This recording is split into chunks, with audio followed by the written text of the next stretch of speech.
everybody. Welcome back for our second book reading for our test preparations for our written TRC comprehension assessments that are coming up. I chose a second book for us, and this one is Sheila Rae The Brave by Kevin Henkes. I listened to your feedback and made a couple changes this time. You guys were wonderful in giving me feedback, telling me that it was difficult for you last time to write down all the questions. So I typed them up for you this time, and I have them sitting here next to the book. And I'm also going to email them to your parents. So maybe you guys can print them out, cut out each question in a strip, and then glue it into your homework journal. That way the question is already there, and then you can just write down your answer underneath the question strip when you glue it in. So thank you for your suggestions, guys. I really do appreciate it. I'm trying to make this easier for you. And of course, I'm trying to make it fun and a little different so that homework's a little different each time. All right, I'll go ahead and read through the questions, read the book, and then also at the end, I'll email the questions to your parents as well. So I have 5 questions this week, and then I put a little bit of a reminder at the top. Reminder, restate the question in your answer and use evidence from the story to support your answer. Question number 1. What are some of the things that Sheila Rae says she's not afraid of? Number 2, look at the illustrations. What did Sheila Rae do to show that she wasn't afraid of anything? Number 3, how does Sheila Rae feel when she got lost? Number 4, how does Louise help Sheila Rae find the way home? Number 5 kind of has a 2-part question. Tell one thing you learned from the phrase, I am fearless. I want you to give me information about the word fearless, and then I want you to give me a connection that you have to a time when you were fearless. All right, here we go. Do a dedication for Gretchen. Sheila Rae wasn't afraid of anything. Ooh, look, she's not afraid of a spider either. She wasn't afraid of the dark. She wasn't afraid of thunder and lightning.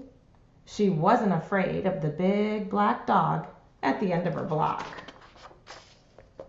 At dinner, Sheila Rae made believe that the cherries in her fruit cocktail were the eyes of dead bears, and she ate 5 of them.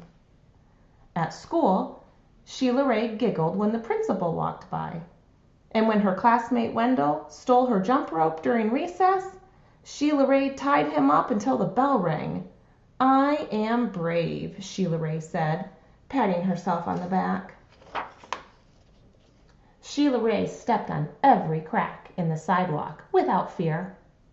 When her sister Louise said there was a monster in the closet, Sheila Rae attacked it.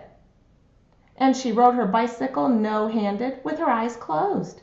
Yay, yay, Sheila Rae, her friends would yell, clapping their hands. One day, Sheila Rae decided to walk home from school a new way. Louise was afraid to. You're too brave for me, Louise said. You're always such a scaredy cat, Sheila Rae called.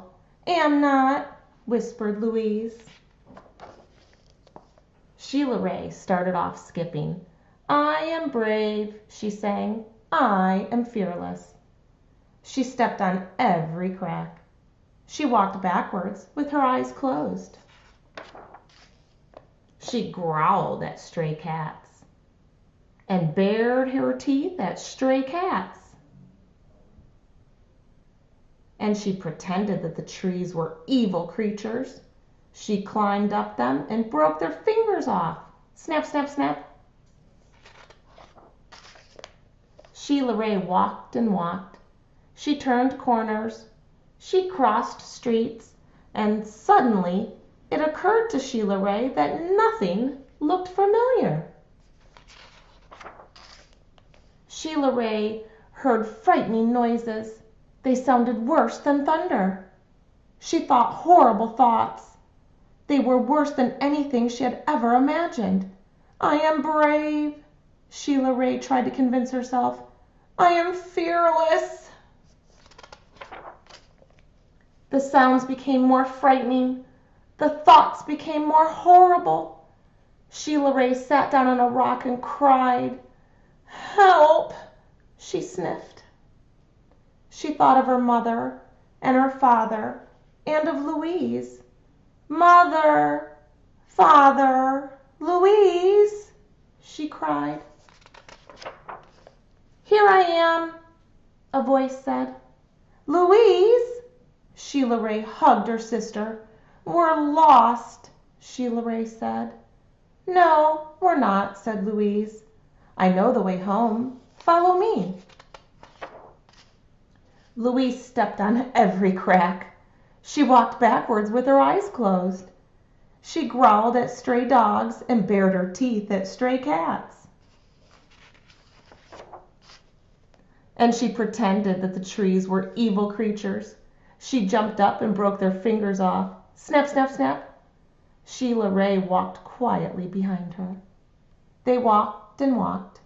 They crossed streets. They turned corners. Soon their house could be seen between the trees. Sheila Rae grabbed Louise and dashed up the street.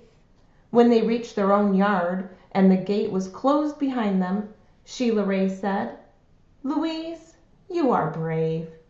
You are fearless." "We both are," said Louise, and they walked backwards into the house with their eyes closed.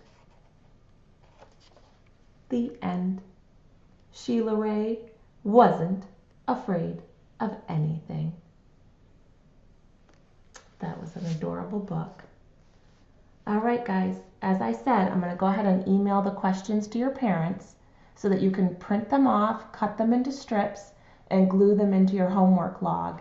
But remember, restate the question in your answer, use evidence from the story to support your answers, and you don't have to do it all in one night. If it takes you the whole week to do your homework log, that's fine. Not a big deal whatsoever. All right, I hope you enjoyed this book.